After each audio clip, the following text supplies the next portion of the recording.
बुद्ध से शिक्षा लेने के बाद सिरिमा नाम की महिला, जो कि उस समय के मगध साम्राज्य की राजघराने की नगरवधू थी, उसने अपने गृहस्थी का काम छोड़कर बुद्ध की उपासिका बनने का निश्चय किया।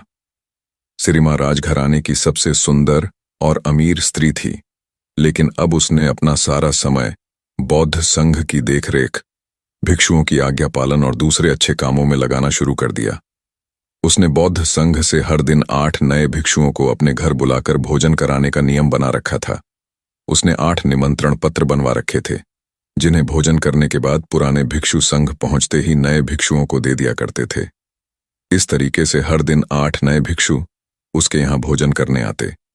सिरिमा भोजन करने आए भिक्षुओं को अपने हाथों से भोजन परोसती और उन्हें उचित आदर्श सम्मान देते। भोजन सबके लिए पर्याप्त और बहुत ही स्वादिष्ट होता था। एक दिन की बात है, 8 में से एक भिक्षु, जो कि उस दिन सिरिमा के घर से भोजन ग्रहण करके लौटे थे, आश्रम में आने के बाद से बड़ा ही उतावला और प्रसन्न प्रतीत हो रहा था। तो आश्रम के कुछ अन्य भिक्षुओं ने उस भिक्षुओं से सिरिमा के घर के भोजन के बारे में पूछा। उस प्रसन्न ने भिक्षु ने कहा, भोजन सबके लिए पर्याप्त मात्रा में था और भोजन का स्वाद ऐसा था कि जिसकी तुलना ही न की जा सके। इससे स्वादिष्ट भोजन मैंने आज से पहले कभी नहीं खाया था, लेकिन वहां की सबसे महत्वपूर्ण और ना भूलने वाली चीज थी उस घर की मालकिन की सुंदरता। सिरिमा एक अद्भुत सुंदरी है, उसकी सुंदरता की कोई तुलना ही नहीं है। वह एक बहुत ही आकर्षक और सौम्य स्त्री है, जो किसी का भी मन मोह लेती है। सारी बातें वही खड़ा एक जवान भिक्षु भी सुन रहा था। उस जवान भिक्षु के अंदर सिरिमा के प्रति आकर्षण पैदा होने लगी। उसने सोचा, असल में वह इस भिक्षु की बातों में इतनी सुंदर लग रही है, तो वह असल में कितनी सुंदर होगी। उसके मन में सिरिमा की सुंदरता की अलग अलग तस्वीरें उभरने लगीं। वह उस स्त्री के प्रेम में पड़ चुका था, जिससे वो अभी तक मिला भी नहीं था। उसने पता लगाना शुरू कर दिया कि सिरिमा के घर भोजन के लिए कैसे जाया जा सकता है। बहुत प्रयास करने के बाद उसने एक भिक्षु से अगले ही दिन का निमंत्रण पत्र प्राप्त कर लिया, क्योंकि अब वह सिरिमा के लिए एक दिन का भी इंतजार नहीं कर सकता था।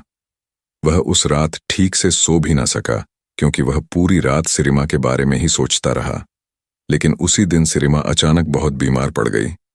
वह अपने सारे गहने और सजावट की वस्तुएं उतारकर बिस्तर पर सोने चली गई। इसीलिए जब वह प्रेमी युवा भिक्षु सिरिमा के घर पहुंचा, तो नौकरों ने उसका स्वागत किया और उसे भोजन परोसा। यह देखकर उस युवा भिक्षु को बहुत क्रोध आया और वह अंदर ही अंदर बहुत दुखी हुआ। जब सिरिमा को पता चला कि भिक्षु भोजन के लिए बैठ गए हैं, तो उसने उनके प्रति अपना सम्मान जताना चाहा। उसने अपने नौकरों से कहा, भोजन कक्ष तक पहुंचने में मेरी मदद करो। नौकरों की मदद से दर्द में कराहती सिरिमा धीरे धीरे चलते हुए भोजन कक्ष में पहुंच गई। वह पसीने से लथपथ थी और उसका पूरा शरीर बुखार से कांप रहा था। वो हाथ जोड़कर घुटनों के बल भिक्षुओं के सामने जाकर बैठ गई।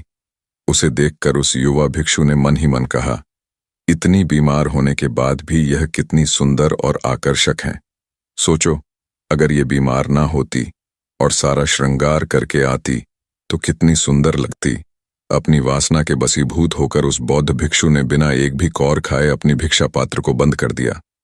भोजन समाप्त होने के बाद वह अपने भिक्षा पात्र को हाथ में लेकर झूमता हुआ आश्रम वापस आ जाता है। आश्रम पहुंचकर भी वह भिक्षा पात्र को नहीं खोलता और उसे एक कोने पर रखकर अपने बिस्तर पर लेट जाता है।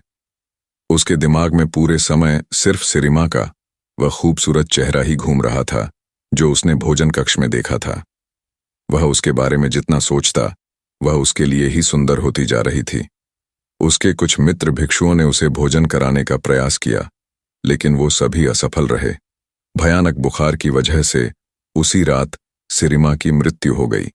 जब मगध सम्राट बिंबिसार को सिरिमा की मौत की खबर मिली, तो उन्होंने तुरंत बुद्ध को संदेश भेजा, हे तथागत, आपकी प्रिय शिक्षिका सिरिमा अब इस दुनिया में नहीं रही।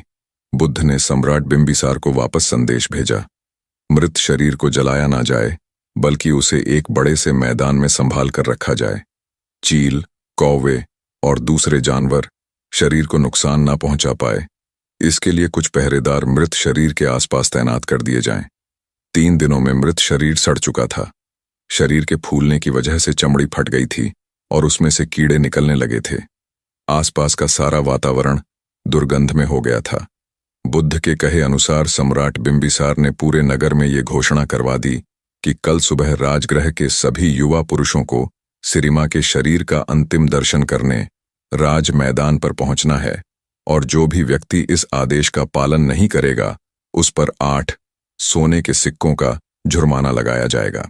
दूसरी तरफ उस युवा प्रेमी भिक्षु ने पिछले 4 दिनों से कुछ भी नहीं खाया था। उसके भिक्षा पात्र में रखा भोजन पूरी तरह से सड़ चुका था और उसमें से कीड़े निकल रहे थे। उस भिक्षु का एक मित्र उसके पास आया और बोला, मित्र, बुद्ध सिरिमा को देखने जा रहे हैं। सिरिमा शब्द की आवाज कान में पड़ते ही उस भिक्षु के अंदर अचानक से ऊर्जा लौट आई और वह तुरंत उठकर खड़ा हो गया। उसने अपनी भिक्षा पात्र में से उस सड़ रहे भोजन को बाहर फेंका और उसे अच्छी तरह से साफ किया। जब वह भिक्षा पात्र से भोजन को फेंक रहा था तब उस भोजन से निकल रहे कीड़ों की तस्वीर उसके मन की गहराइयों में बैठ गई। भिक्षा पात्र साफ करने के बाद वह भी आश्रम के बाकी भिक्षुओं के साथ राजमैदान की तरफ चल पड़ा। राजमैदान पर युवाओं की एक बड़ी भीड़ पहले से ही इकट्ठा हो रखी थी। वीडियो आगे बढ़ने से पहले अपने सनातनी दूत चैनल को कृपया सब्सक्राइब कर लेवे, ताकि आपको ऐसी ज्ञानवर्धक और आपके मुश्किल समय में ये हमारी सिख काम आ सके। चलते हैं कहानी की ओर। बुद्ध अपने भिक्षुओं के साथ एक तरफ और बैठ गए, दूसरी ओर सारे भिक्षुणी बैठ गई। एक और सम्राट बिंबिसार अपने मंत्रियों और सैनिकों के साथ बैठ गए और उनके ठीक सामने राजगृह के सारे युवा और उनके पीछे नगर के बाकी जनता बैठी हुई थी जो बुद्ध में आस्था रखते थे। राजमैदान पूरी तरह से शांत और गंभीरता से भरा हुआ था। तभी वहां की शांति को भंग करते हुए बुद्ध ने प्रश्न किया, सम्राट, ये सामने पड़ी मृत स्त्री कौन है? सम्राट ने उत्तर दिया, सिरिमा, जीवाका की बहन और राजगृह की नगर वधू। यह सुन, बुद्ध ने कहा। सिरिमा, राजगृह की नगर वधू।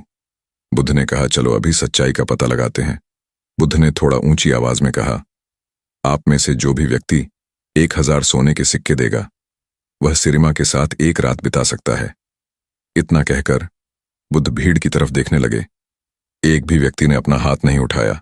बुद्ध ने फिर कहा, 500 सोने के सिक्के। अब भी सब चुप थे। 100 सोने के सिक्के। किसी की कोई प्रतिक्रिया नहीं थी। 50 सोने के सिक्के। बस चारों तरफ सन्नाटा था। सिर्फ 1 सोने का सिक्का। लोगों की कोई प्रतिक्रिया नहीं थी। अंत में बुद्ध ने कहा, मुफ्त में। अभी भी किसी ने कोई इच्छा नहीं दिखाई।